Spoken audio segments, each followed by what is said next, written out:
The ancient Near East once shone like a brilliant beacon of prosperity.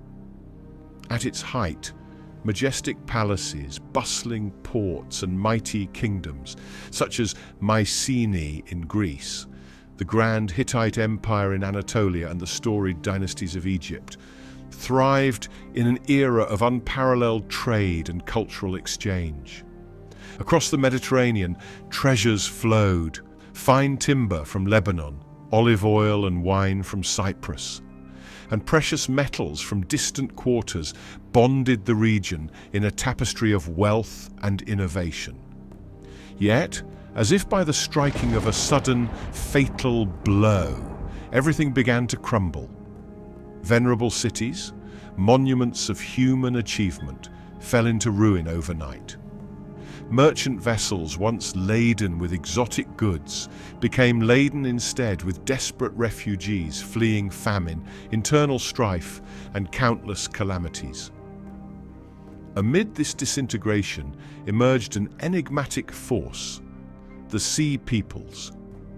Were they ruthless marauders intent on conquest, or were they simply desperate groups compelled by hardships beyond their control?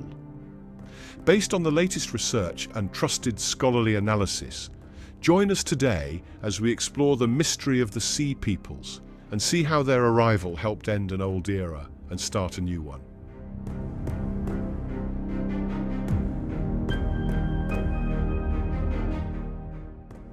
Modern historians use the term Sea Peoples to talk about a loose group found in ancient Egyptian records. These records do not describe one nation, but mention different groups like the Denian, Shekelesh, Cheka, and Peleset. Carvings and inscriptions at places like Medinet Habu show warriors leaping from ships, and even whole families are pictured on board.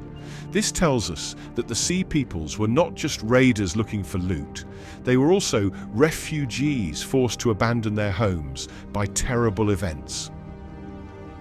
The earliest records come from the reign of Pharaoh Merneptah around 1207 BCE, when Egyptian texts describe an invasion that included these groups along with Libyan forces. Later, during the time of Ramses III, the Sea Peoples came back even more strongly. Their repeated attacks played a big role in weakening many of the Mediterranean empires.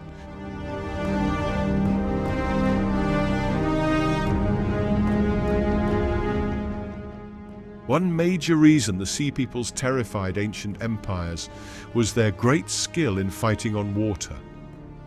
Egyptian reliefs show their ships as sleek, crescent-shaped boats built not for size, but for speed and agility. These boats had shallow hulls that let them sail along rocky coastlines and navigate narrow channels where larger ships could not go, so they could get very close to enemy shores and launch surprise attacks before disappearing quickly. Their clever design didn't stop at the hull. They used flexible sails that caught even a slight breeze, letting them move fast across open water. And when the wind was calm, long wooden oars helped propel the ships, which meant their crews could control their direction with precision. The unique crescent shape helped these boats turn quickly, allowing them to change direction rapidly. To the enemies, these fast, almost ghost-like ships, emerging from swirling mists and dark waters, were terrifying. Their unexpected attacks not only startled opposing forces, but also gave the Sea Peoples a strong psychological advantage. Egyptian defenses had to adapt. Realizing that their usual strong, unmoving fortifications could not stop these quick attacks, Egyptian military leaders started using mobile patrol boats and set up hidden archers along the coast to try and counter the rapid strikes. Even though these tactics sometimes worked, they could not completely stop the cunning and speed of the Sea Peoples' naval methods. Their advanced naval strategies forced the great empires of the Mediterranean to rethink and change how they defended their shores for years to come.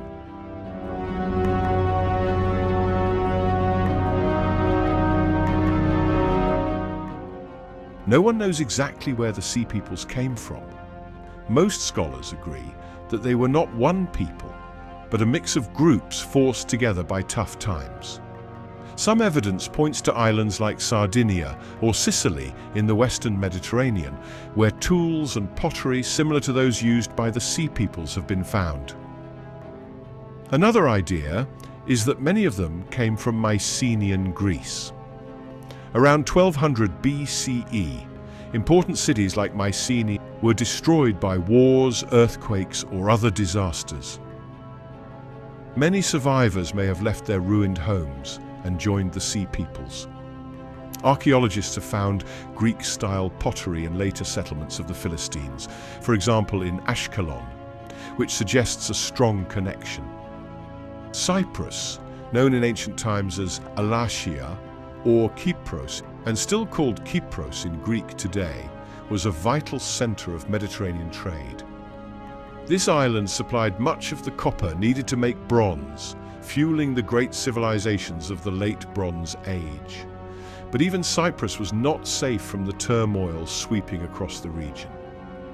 In a letter discovered in the ruins of Ugarit, a powerful city on the Syrian coast, the king of Ugarit, King Amurapi, sent a desperate warning to the ruler of Alatia about the terrifying raids by unknown invaders. His message reads, "The enemy ships have appeared in great numbers. They have set fire to our cities and devastated our lands. My warriors and chariots are gone, and we stand defenseless. The suffering is immense. The invaders have already reached our shores. Will they not soon come for you as well? Watch your coasts carefully and send word if you see them, so that together we may defend our people."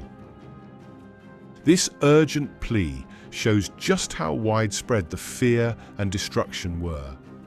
Trade networks were breaking down, cities were burning, and powerful kingdoms, once thought invincible, were collapsing. Even the mighty Hittite Empire in Anatolia was crumbling. Amidst this chaos, groups like the Luca, seafaring raiders from Anatolia, were also forced to take to the sea. These migrations and conflicts contributed to the rise of the mysterious Sea Peoples, who would go on to challenge the great powers of the ancient world, including Egypt itself.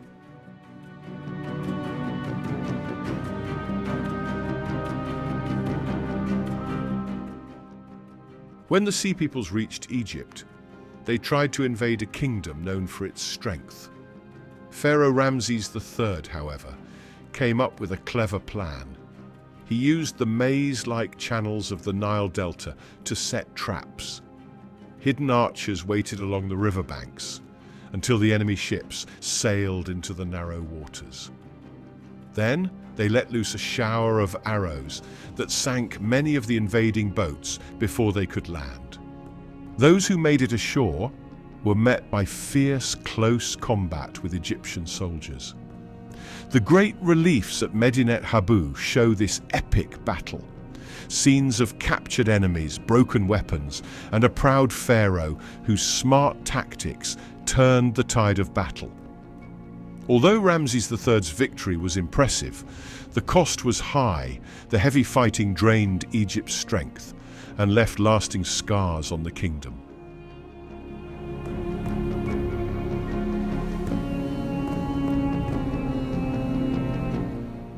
The collapse of the late Bronze Age did not happen because of just one reason.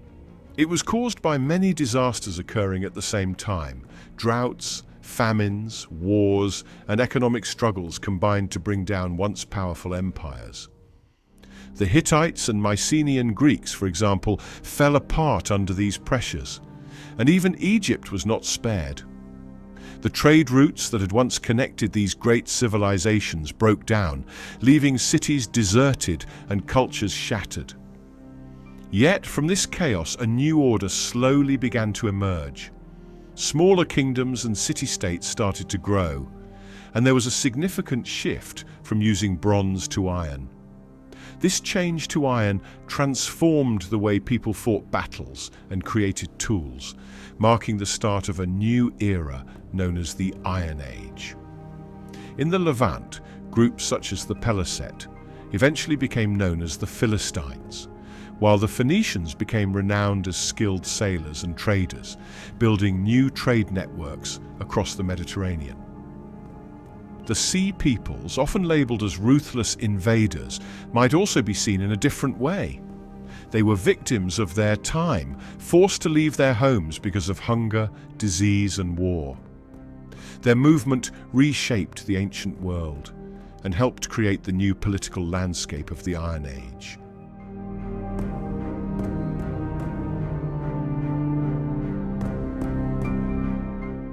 The story of the Sea Peoples shows us that even the greatest civilizations can collapse when nature and human challenges combine.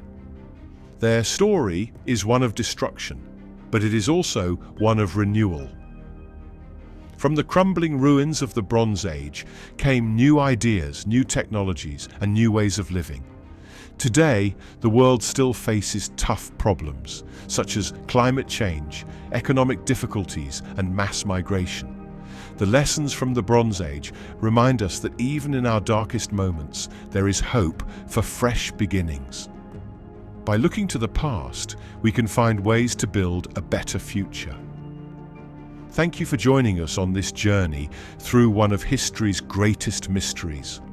Don't forget to subscribe for more fascinating stories from the ancient world, and share your thoughts in the comments.